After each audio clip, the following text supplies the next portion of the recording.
दोस्तों, स्कंद पुराण के महेश्वर खंड के केदार खंड का अध्याय 11-12। अध्याय 11 गणेश पूजा की प्रक्रिया। लक्ष्मी का प्रकटीकरण। महेश्वर ने कहा, प्रत्येक पक्ष में चतुर्थी तिथि को गणेश जी का पूजन करना चाहिए, किंतु शुक्ल पक्ष में भक्त को स्नान करके सदैव श्वेत तिल से पूजन करना चाहिए। सभी आवश्यक दैनिक धार्मिक कर्तव्यों को पूरा करने के बाद भक्त को गंध, माला, अक्षत, कच्चे अखंडित चावल आदि के माध्यम से बड़ी सावधानी से गणेश की पूजा करनी चाहिए। सर्वप्रथम गणेश जी का ध्यान शास्त्रीय विधि के अनुसार करना चाहिए। चूंकि उपासक विभिन्न प्रकार के होते हैं, जिनमें तामस, सात्विक और राजस गुण होते हैं, इसलिए गणेश के नाम भी उनकी श्रेणी विशेष गुण की विशेषता के अनुसार अनेक हो गए। वे इस प्रकार हैं: पंचवक्त्र, 5 मुख वाले, गणाध्यक्ष, गणों के प्रमुख, शिव के सेवक, दशबाहु, 10 भुजा वाले, त्रिलोचन, 3 नेत्र वाले, कांतस्फटिक, शंकाश, चमकते क्रिस्टल के समान, नीलकंठ, नीले गले वाले, गजानन, हाथी के समान मुख वाले। मैं उसके 5 मुखों का सही वर्णन करूंगा। बीच का चेहरा गोरा है, 4 दांत और 3 आंखें हैं। ये लंबी सूंड वाला सुंदर चेहरा है। सूंड में वह मोदक मिठाई का एक गोल टुकड़ा रखता है। गणेश जी के अन्य मुख पीले, शुभ नीले, पीले और भूरे रंग के हैं। उनके मुख भव्य और अच्छे लक्षणों से युक्त हैं। मैं तुम्हें गणेश के 10 हाथों में मौजूद हथियार बताऊंगा। वे हैं पाश, कुल्हाड़ी, कमल, अंकुश, दांत, माला, हल, मूसल, वरद मुद्रा, वरदान देने का संकेत देने वाला हाथ और मोदक से भरा बर्तन। व्यक्ति को ध्यान करना चाहिए कि वह अपने हाथ में बर्तन पकड़े हुए है। ध्यान 3 प्रकार का है। सात्विक ध्यान में इस प्रकार चिंतन करें: वे लंबोदर पेट वाले हैं। विरूपाक्ष, असमान आंखों वाले, 3 आंखों वाले, निवीत माला की तरह पहना जाने वाला पवित्र धागा। उनके पास एक करधनी है। वे योग मुद्रा में बैठे हैं। अर्धचंद्र उनके सिर को सुशोभित कर रहा है। राजस ध्यान पुरुषों के समान ही है। देवता का रंग शुद्ध स्वर्णिम है। वह हाथी के मुख वाला और अलौकिक है।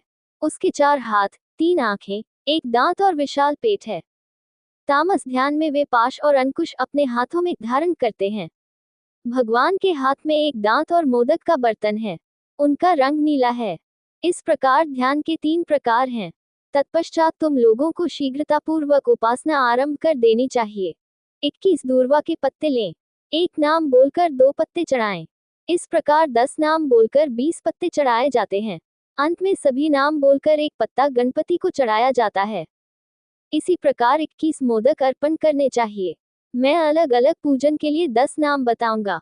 नाम इस प्रकार हैं: 1 गणाधिप, गणों के स्वामी, 2 उमापुत्र, उमा के पुत्र, 3 अघनाशन, पापों का नाश करने वाले, 4 विनायक, 5 ईशपुत्र, भगवान शिव के पुत्र, 6 सर्वसिद्धि प्रदायक, सभी सिद्धियों के दाता, 7 एक दंत, 1 दांत वाले, 8 इभवक्त्र, हाथी के समान मुख वाले, 9 मूषक वाहन, चूहे के वाहन वाले, और 10 कुमार गुरु, कुमार के बड़े भाई। प्रत्येक शब्द के अंत में नमस्तेस्तु, आपको प्रणाम, जोड़ना चाहिए। अंतिम के मामले में कुमार गुरवे तुभ्यम नमोस्तु, हे कुमार गुरु, आपको प्रणाम है, शब्दों का उच्चारण करना चाहिए। इस प्रकार गणेश की पूजा सावधानी से करनी चाहिए। सुरों से इस प्रकार कहकर परम तेजस्वी भगवान सदाशिव शंभु ने हृदय गुहा में निवास करने वाले भगवान विष्णु तथा ब्रह्मा को आतुरतापूर्वक गले लगाया और वे तत्काल अंतर्धान हो गए। उन सब ने शंभु को प्रणाम किया और फिर गणाध्यक्ष गणेश की पूजा में लग गए। विधिपूर्वक उनकी पूजा करके वे विभिन्न उपाचारों से तथा दूर्वा के पत्तों से उनका आदर करने में लग गए। भगवान गणेश उनकी पूजा से संतुष्ट और प्रसन्न हुए और देवताओं को वरदान दिया। देवताओं ने उनकी परिक्रमा की, उन्हें प्रणाम किया और उन्हें प्रसन्न किया। केवल तामस गुण वाले असुर गणेश की पूजा नहीं करते थे। श्रेष्ठ असुर देवताओं का उपहास करने में लगे हुए थे। देवताओं ने शंकर के पुत्र की पूजा समाप्त कर ली और पुनः क्षीरसागर के पास चले गए। ब्रह्मा, विष्णु, श्रेष्ठ सुर, देवता, दैत्य और ऋषियों ने मंद्राचल को मथनी तथा वासुकी को मथनी की रस्सी बनाया। विष्णु को अपने पास रखकर देवताओं ने मथनी आरंभ की। जब समुद्र मंथन हो रहा था, तो सबसे पहले देवताओं के उद्देश्य की पूर्ति के लिए चंद्रमा ही प्रकट हुए थे। वे अमृत से भरपूर थे। शौनक ने कहा, हे मुनि, क्या चंद्रमा पहले समुद्र में रखा गया था? किसने उसे रखा था? आपने पहले ही बता दिया था कि हाथी आदि उत्तम रत्न समुद्र में डाल दिए गए थे। हे प्रभु, ये सब बातें आप पहले ही संक्षेप में मुझसे कह दीजिए। इन्हें समझकर हम सब लोग बाद में इनका वर्णन करेंगे। उनकी बातें सुनकर सूची ने अपनी कथा प्रारंभ की। हे ब्राह्मणों, चंद्रमा स्वभाव से ही जलीय है। वह अत्रि के पुत्र के रूप में पैदा हुआ था। वह सभी अच्छे गुणों से संपन्न था। वह ब्रह्मा के अंश से अनसुया से पैदा हुआ था। दुर्वासा रुद्र के अंश से पैदा हुए थे और दत्तक यानी दत्त विष्णु के अंश से पैदा हुए थे। क्षीरसागर को मंथन करते देख चंद्रमा प्रसन्न हो गए। चंद्रमा को देखकर क्षीरसागर भी उनसे अत्यंत आसक्त हो गया। चूंकि वे दोनों एक दूसरे को पसंद करते थे, इसलिए चंद्रमा समुद्र में प्रवेश कर गया। हे श्रेष्ठ ब्राह्मणों, ये सुनो। देवताओं के सामने और उनकी उपस्थिति में चंद्रमा अमृत से भर गया। चंद्रमा की शोभा देखकर देवों के समूहों ने तुरंत चंद्रमा के समीप नीराजन संस्कार चेहरे के चारों ओर प्रकाश लहराना संपन्न किया। साथ ही वाद्यों, अनेक प्रकार के नगाड़ों तथा शंखों की तीव्र ध्वनि भी होने लगी। तब सुर, असुर और दानवों सहित सभी ने गर्ग को प्रणाम किया। फिर उन्होंने गर्ग से चंद्र की वास्तविक अंतर्निहित शक्ति के बारे में पूछा। तब गर्ग ने उनसे कहा, आज सभी ग्रह बलवान हैं। सभी श्रेष्ठ ग्रह अपनी अपनी केंद्रस्थ स्थिति में हैं, इसलिए वे आपके लिए लाभदायक हैं। गुरु बृहस्पति चंद्रमा के साथ युति में आ गए हैं। बुध भी उनके संपर्क में आ गए हैं। इसी प्रकार सूर्य, शुक्र, शनि और महान ग्रह अंगारक मंगल भी उनके संपर्क में आ गए हैं। इसलिए चंद्रमा की शक्ति और प्रभाव आपके उद्देश्यों की पूर्ति के लिए बहुत ही उत्तम है। ये गोमंत नामक मुहूर्त शुभ समय विजय प्रदान करने वाला है। उद्धरण चिन्ह। महामना गर्ग के इस उत्साहवर्धक आश्वासन पर शक्तिशाली देवता बड़े जोर से समुद्र का मंथन करने लगे और अपनी उत्सुकता में गर्जना करने लगे। महेश और गणेश का बार बार स्मरण करते हुए दृढ़ पवित्र अनुष्ठानों वाले उन महान आत्मक देवताओं को दोगुना बल प्राप्त हुआ। मंथन के समय देवताओं के कार्य सिद्धि के लिए सुरभि दिव्य गाय समुद्र से प्रकट हुई, जो चारों ओर से गर्जना कर रहा था। गहरे भूरे रंग और भारी थनों वाली गाय संतुष्ट भाव से बहुत धीरे धीरे लहरों पर तैरती हुई आ रही थी। कामधेनु इच्छा पूरी करने वाली गाय को आते देख सभी सुर और असुरों ने उस अप्रतिम तेज वाली गाय पर पुष्प वर्षा की। नाना प्रकार के तुरही और बाजे बजाए गए और ढोल बजाए गए। उसे सैकड़ों गायों से घिरी हुई जल के बीच से लाया गया। उनमें नीली, काली, भूरी, तीतर के रंग की, धूम्रवर्ण की, श्यामवर्ण की, लाल, काष्ठवर्ण की तथा लाल भूरे रंग की अनेक रंग की गायें थीं। इन गायों के साथ सुरभि भी दिखाई दे रही थी।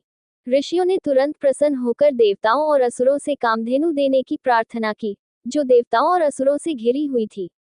सुरभि सहित ये गायें विभिन्न गोत्रों के सभी ब्राह्मणों को दी जानी चाहिए, इसमें कोई संदेह नहीं है। उनके अनुरोध करने पर सुरों और असुरों ने शिव को प्रसन्न करने के लिए वे गौएं उन्हें दे दी। उन सुरभि गायों को महान शुभ और अत्यधिक पुण्य वाले महान ऋषियों ने स्वीकार कर लिया। तब उन सभी ऋषियों द्वारा सुरों के लिए पुण्याहवाचन औपचारिक धार्मिक घोषणा, यह एक शुभ दिन है, किया गया ताकि देवता अपने उद्देश्यों को प्राप्त कर सकें और असुरों का विनाश हो सके। उन सभी ने एक बार फिर बहुत परिश्रम करके क्षीरसागर का मंथन किया। मंथन किए जा रहे सागर से कल्प वृक्ष, पारिजात, कूट और संतानक निकले। उन्होंने उन वृक्षों को गंधर्वों के नगर की तरह एक और अलग कर दिया। तुरंत ही उन बुद्धिमानों सुरों और असुरों ने पूरी तत्परता से क्षीरसागर का मंथन पुनः आरंभ कर दिया। समुद्र मंथन से एक अत्यंत तेजस्वी, अत्यंत चमकीला, सूर्य के समान तेज वाला उत्तम रत्न निकला, जिसे कौस्तुभ कहा गया। अपने तेज से उसने तीनों लोकों को प्रकाशित कर दिया। चिंतामणि चमत्कारी पत्थर को सामने रखकर उन्होंने लोकों को प्रकाशित करने वाले कौस्तुभ को देखा। उन सभी सुरों ने कौस्तुभ को भगवान विष्णु को दे दिया। बड़े हुए बल वाले सुरों और असुरों ने फिर से गर्जना की और चिंतामणि को बीच में रखकर समुद्र का मंथन शुरू कर दिया। समुद्र मंथन से अद्भुत घोड़े के समान रत्न उच्चैःश्रवा, फिर हाथी के समान रत्न ऐरावत तथा 64 अन्य सफेद हाथी निकले, जिनमें से प्रत्येक के 4-4 दांत थे तथा वे रति में थे। इन सब को बीच में से अलग करके पुनः मंथन किया गया। तब समुद्र मंथन से अनेक बहुमूल्य वस्तुएं निकली, जैसे विजया, मदिरा, भरिंगी, लहसुन, शलजम, विशैला तथा अत्यंत मादक धतूरा, धतूरा अलबक जो अत्यंत उन्माद उत्पन्न करता है, तथा पुष्कर। इन सब को बिना किसी जल्दबाजी के समुद्र के किनारे रख दिया गया। पुनः उन महान असुरों ने श्रेष्ठ सुरों के साथ समुद्र मंथन किया। जब समुद्र का पुनः मंथन हो रहा था, तब उस समय समस्त लोकों की रक्षक दिव्य लक्ष्मी 7 समुद्र से प्रकट हुई। ब्रह्म के ज्ञाता लोग उन्हें आन्वीक्षिकी कहते हैं, अन्य लोग उन्हें मूल विद्या कहते हैं, कुछ विद्वान लोग उन्हें ब्रह्म विद्या कहते हैं, कुछ लोग उन्हें सिद्धि, सफलता, सिद्धि, समृद्धि, आज्ञा, आज्ञा और आशा, आशा कहते हैं। कुछ योगी उन्हें वैष्णवी कहते हैं। सदैव योगाभ्यास में लगे रहने वाले कुछ माया के प्रतिपादक उन्हें माया कहते हैं। सभी लोग उन्हें केन सिद्धांत युक्ता ब्रह्म से संबंधित केनोपनिषद में वर्णित सिद्धांत कहते हैं। जो लोग ज्ञान की शक्ति से सुसज्जित हैं, वे उसे योगमाया कहते हैं। उन्होंने महालक्ष्मी को धीरे धीरे आते देखा। वे बहुत गोरी, युवा और कोमल थी, तथा कमल के तंतु उनके आभूषण थे। वे सुंदर दांतों के साथ मधुर मुस्कान बिखेर रही थी। पतली छाया वाली महिला, उनके पास एक आभूषण के रूप में ताजा युवापन था। उनके वस्त्र और आभूषण कई रत्नों की चमक से रंगे हुए थे। उनके होंठ बिंब मोमोडिका मोनाडेल्फा के फलों की तरह लाल थे। नाक बहुत सुंदर थी और गर्दन और आंखें बहुत शानदार थीं। वह बहुत पतली थी, उसकी कमर सुंदर थी और उसके नितंब शानदार थे। कूल्हे बड़े थे। उसके कमल के समान चेहरा कई रत्नों के माध्यम से शानदार ढंग से प्रकाशित हो रहा था, जो उसके चेहरे के लिए नीराजन संस्कार में रोशनी का उद्देश्य था। उसका चेहरा आकर्षक और रमणीय था। वह अपने हार और पायल के साथ उल्लेखनीय रूप से शानदार थी। उसके सिर के ऊपर एक छत्र बहुत ही सुंदर तरीके से रखा हुआ था। गंगा की लहरों से हिलती हुई चौड़ियों से उसे पंखा झल रही थी। वह एक सफेद हाथी पर सवार थी और महान ऋषियों द्वारा उसकी स्तुति की जा रही थी। उसने अपने हाथों के अग्रभागों में चमेली के फूलों के साथ साथ दिव्य वृक्षों के फूलों की माला पकड़ी हुई थी। उन्हें देखकर देवतागण उन्हें निकट से देखने के लिए उत्सुक हो गए। किंतु वह महालक्ष्मी, पतिव्रता स्त्री, देवताओं, दानवों, सिद्धों, चारणों तथा सर्पों को उसी प्रकार देख रही थी, जैसे माता अपने बच्चों को देखती है। देवताओं पर जब लक्ष्मी की दृष्टि पड़ी, तो वे तत्काल ही समृद्ध हो गए और उनमें राज्य प्राप्ति के लक्षण प्रकट होने लगे। जिन दैत्यों पर लक्ष्मी की दृष्टि नहीं पड़ी, वे वैभव, राजसी वैभव से रहित हो गए। उसने मुकुंद की ओर प्रेमपूर्वक देखा, जिसका रंग तमाल के समान नीला था, जिसके कपोल और नाक अत्यंत सुंदर थे, जो अपने श्रेष्ठ शरीर से अत्यंत चमक रहा था, जो श्रीवत स्वरूप था और जो सबकी ओर दयापूर्वक देख रहा था। उन्हें देखते ही लक्ष्मी जी अपने हाथी से उतर पड़ी और वन पुष्पों की माला, जो अभी भी उनके हाथों में थी, लेकर मुस्कुराने लगी। उन्होंने भगवान विष्णु के गले में वह माला डाल दी, जिसे स्वयं भगवान विष्णु ने पहना था और जिसमें मधुमक्खियां झुंड बनाकर बैठी थीं। फिर वह महान आत्मा के बाईं ओर झुककर बैठ गई। उन दोनों को देखकर सुरों और दैत्यों को अद्भुत आनंद का अनुभव हुआ। सिद्धों, अप्सराओं, किन्नरों और चारणों को भी ऐसा ही अनुभव हुआ। लक्ष्मी और नारायण के मिलन से सभी लोग अत्यंत प्रसन्न हुए। सारे लोग, सभी जगह के लोग एक साथ प्रसन्न और आनंदित हुए। महाविष्णु को लक्ष्मी ने खोजा और उनसे प्रेम किया। लक्ष्मी को केवल उन्हीं ने प्रेम किया। इस प्रकार परस्पर प्रेम के कारण वे एक दूसरे को देखने में लीन हो गए। पटाख, शंख, मृदंग, आनक, गोमुख, भेरी, झझरी आदि विविध वाद्यों और ढोलों की ध्वनि बहुत ही भयंकर थी। संगीतज्ञों के गीत अत्यंत शानदार थे। तात, वित्ता, घन और सुशिरा नामक 4 प्रकार के वाद्यों से गंधर्वों और देवकन्याओं के समूहों ने सर्वव्यापी भगवान हरि को हर प्रकार से प्रसन्न किया। संगीत कला में निपुण गंधर्वों ने भगवान को प्रसन्न किया। तब नारद, तुम्बुरु तथा अन्य गंधर्व और यक्षों ने मधुर गायन किया। सुरों और सिद्धों के समूहों ने इस प्रकार भगवान नारायण की सेवा की, जो परम आत्मा के स्वरूप हैं और जिनका ज्ञान असीम, गहन और अगाध है। अध्याय 12 देवताओं ने दिव्य अमृत का स्वाद चखा। टिप्पणी: इस अध्याय में बताया गया है कि किस प्रकार विष्णु ने मोहिनी का रूप धारण करके असुरों को धोखा दिया और उन्हें अमृत से वंचित कर दिया। लोमाशा ने कहा, भगवान जनार्दन को प्रणाम करके श्रीराम के साथ सुरों और असुरों के समूहों ने अमृत प्राप्ति के लिए पुनः समुद्र मंथन किया। समुद्र मंथन से एक महान यशस्वी युवा पुरुष उत्पन्न हुए, जो धन्वंतरी के नाम से प्रसिद्ध हुए। वे मृत्यु के महान विजेता थे। उन्होंने अपने हाथों में अमृत से भरा कलश धारण कर रखा था।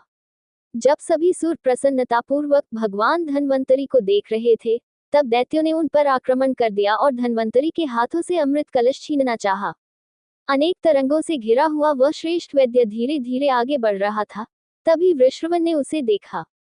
उसके हाथ में जो कलश था, उसे उसने वृषभा ने बलपूर्वक छीन लिया। तब असुरों ने भयंकर गर्जना की। अमृत से भरा कलश लेकर अधीर दैत्य पाताल में आ गए। तब देवता भ्रमित और शर्मिंदा हो गए। वे देवता जो युद्ध के लिए पूरी तरह तैयार थे, युद्ध की इच्छा से उनका पीछा करने लगे। देवताओं की ओर मुड़कर बलि ने इस प्रकार कहा, बाली ने कहा, हे देवो, हम लोग अमृत से ही संतुष्ट और तृप्त हो गए हैं। हे श्रेष्ठ सुरों, तुम शीघ्र ही लौट जाओ। कृपया प्रसन्नतापूर्वक त्रिविष्ट स्वर्ग वापस चले जाए। हम आपके किस काम के हैं? पहले हमने आपके साथ मित्रतापूर्ण संधि की थी, क्योंकि हम अपने साझा उद्देश्यों को पूरा करना चाहते थे। अब ये बात आपको ज्ञात हो गई है, इसके बाद इसमें कोई संदेह न रखें। इस प्रकार बलि द्वारा फटकारे जाने और तिरस्कृत होने पर वे श्रेष्ठ सुर उसी मार्ग से भगवान नारायण के पास लौट गए, जिस मार्ग से वे आए थे। उनसे मिलने पर जिन सभी सुरों की इच्छाएं निराश थी, उन्हें भगवान विष्णु ने विभिन्न प्रकार के शब्दों से सांत्वना दी, जो उन्हें शांत करने में सक्षम थे। इस विषय में अनावश्यक रूप से मत डरो, मैं अमृत वापस ले आऊंगा, असहायों के आश्रयदाता भगवान विष्णु ने कहा। मधु का वध करने वाले विष्णु ने सभी सुरों को वहीं रहने के लिए कहा। एक आकर्षक स्त्री मोहिनी का रूप धारण किया और दैत्यों के सामने प्रकट हुए। उस समय तक दैत्यगण बहुत उत्तेजित हो चुके थे। वे एक दूसरे से इस विषय में बातें करने लगे। अमृत के लिए सभी दैत्य एक दूसरे से बहस करने लगे। जब ये सब हो रहा था, तब सौभाग्य से उन्होंने एक स्त्री को देखा जो सभी प्राणियों के मन को मोहित कर रही थी, जिसने मोहिनी का रूप धारण कर रखा था।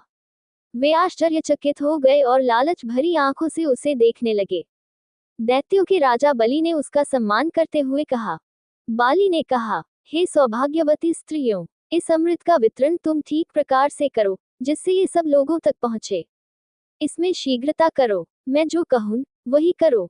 इस प्रकार अनुरोध करने पर उसने मुस्कुराते हुए बलि से कहा, बुद्धिमान पुरुष को कभी भी स्त्रियों पर विश्वास नहीं करना चाहिए।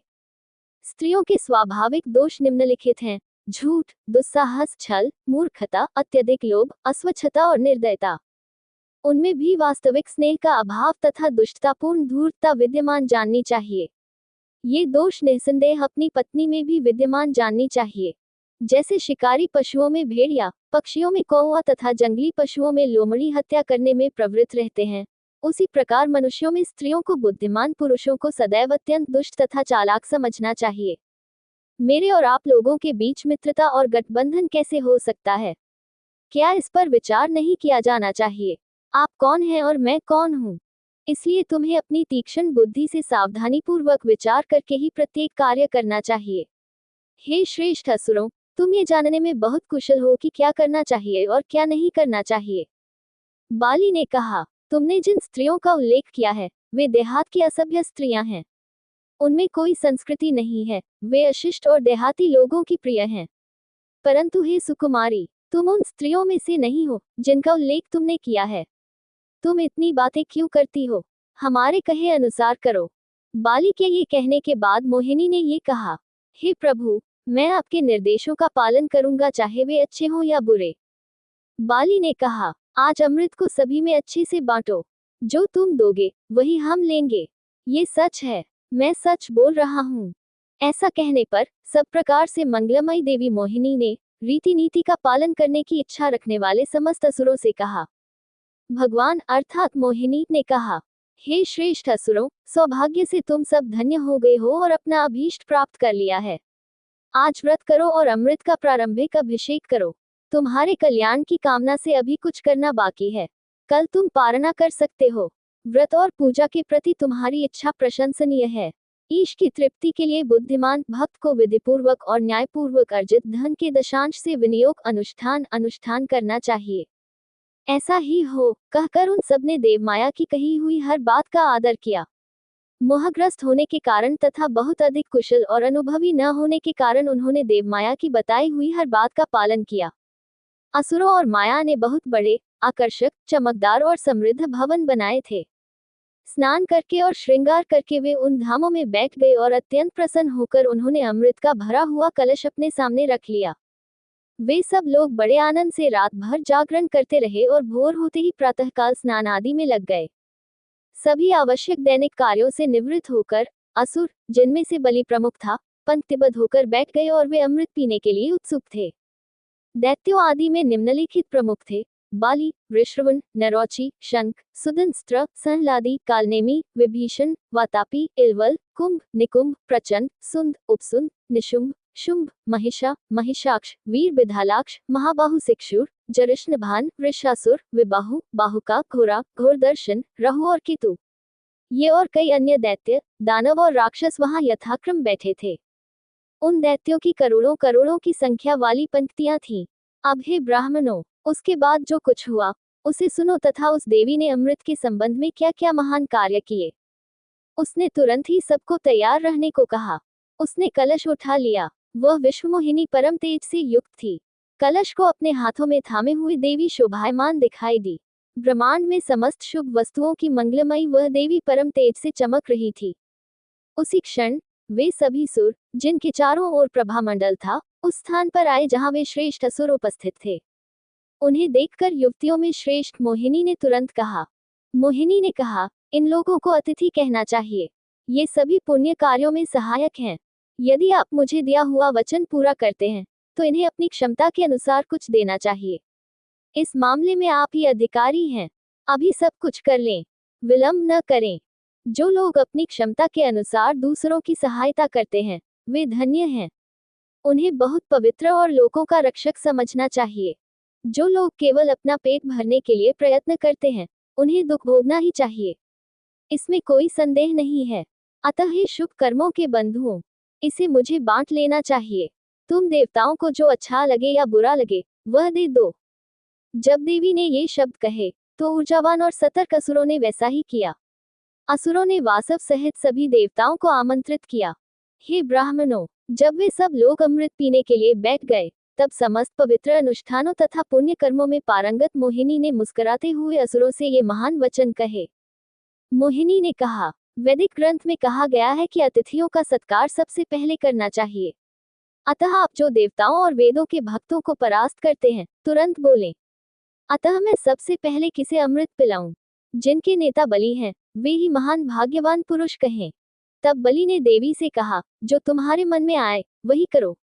हे सुंदर मुख वाली देवी, तुम हमारी स्वामिनी हो, इसमें कोई संदेह नहीं है। शुद्धात्मा बलि के द्वारा इस प्रकार सम्मानित होने पर देवी ने तुरंत ही परोसने के लिए पात्र उठा लिया। उसकी जांघों पर रेशमी कपड़ा चमक रहा था जो राजसी हाथी की सूंड के समान था। विशाल नितंबों के कारण वह धीरे धीरे चल रही थी। नशे के कारण उसके अंग उत्तेजित और उत्तेजित थे। सोने के पायल की झनकार के साथ वह कोयल की तरह कूकती हुई प्रतीत हो रही थी। उसके स्तन घड़े के समान थे। अपने हाथ में अमृत का कलश लेकर वह उस स्थान पर जहां वे बैठे थे प्रवेश कर गई। तत्पश्चात मोहिनी देवी ने देवगणों की सेवा करते हुए आगे की। उन्होंने देवगणों पर बार बार अमृतरस की वर्षा की, मानो उनका एकमात्र आहार अमृत ही हो। देवगणों के समूह, जिनमें देवेंद्र प्रमुख थे, तथा गंधर्व, यक्ष, देवकन्याओं के समूह तथा कल्परक्षकों ने उस विराट रूप वाली देवी द्वारा परोसे गए अमृतरस का बार बार पान किया। हे श्रेष्ठ ब्राह्मणों, सभी दैत्य, जिनमें बलि प्रमुख थे, वहीं बैठे रहे। वे चिंताग्रस्त और भूख से व्याकुल थे। दृढ़ निश्चयी दैत्य चुप रहे और ध्यान में लीन रहे। मोहवश उन दैत्यों को ऐसी दुर्दशा में देखकर राहु और केतु नामक दो प्रमुख दैत्यों ने देवताओं का रूप धारण कर लिया और वे शीघ्रतापूर्वक अमृतपान के लिए देवताओं की पंक्ति में बैठ गए। अत्यंत अजेय राहु को अमृत पीने की इच्छा हुई। जब सूर्य और चंद्रमा द्वारा ये बात अप्रतिम तेज वाले भगवान विष्णु को बताई गई तो विकृत शरीर वाले राहु का सिर काट दिया गया। सिर आकाश में चला गया। सिरहीन शरीर धरती पर गिर पड़ा। लुढ़कते हुए उसने अनेक पर्वतों को छोटे छोटे टुकड़ों में तोड़ दिया। पर्वतों सहित संपूर्ण जगत धूल में मिल गया। ये देखकर कि उस राहु के शरीर के द्वारा मोहिनी ने समस्त चर अचर प्राणियों को टुकड़े टुकड़े कर दिया है, महादेव उसके ऊपर खड़े हो गए। सभी देवताओं का निवास उसके चरणों के तलवों में था। विपत्ति उसके निकट थी, इसलिए उसका नाम निवास अस्पष्ट पड़ा। चूंकि उनके चरण कमल जैसे महान लोगों का निवास स्थान आलय थे, इसलिए तीनों लोकों की मोहिनी महालया के नाम से विख्यात हुई। केतु धुएं के रूप में आकाश में लुप्त हो गया। चंद्रमा को अमृत देने के बाद वह इस प्रकार लुप्त हो गया। वासुदेव ब्रह्मांड के मूल हैं। वे सभी लोकों के परम कारण हैं। ये विष्णु की कृपा ही थी कि सब कुछ देवों के उद्देश्यों की पूर्ति के अनुकूल हुआ। चूंकि भाग्य प्रतिकूल था, इसलिए मोहिनी का उपक्रम असुरों के विनाश के लिए अनुकूल था। समझ लो कि अनुकूल भाग्य के बिना सारे प्रयास व्यर्थ हैं। समुद्र मंथन सभी ने एक साथ किया था, लेकिन इसमें देवताओं को सफलता मिली जबकि असुर असफल रहे। अतः वे श्रेष्ठ देवताओं पर क्रोधित हो उठे। मोहग्रस्त दैत्यों ने अनेक अस्त्र शस्त्र तथा प्रक्षेपास्त्र उठा लिए। जब विष्णु चले गए तो वे गर्जना करने लगे। दोस्तों, अगली वीडियो देखने के लिए आप चैनल सब्सक्राइब जरूर करें और लाइक करें और कमेंट करें। हर हर महादेव।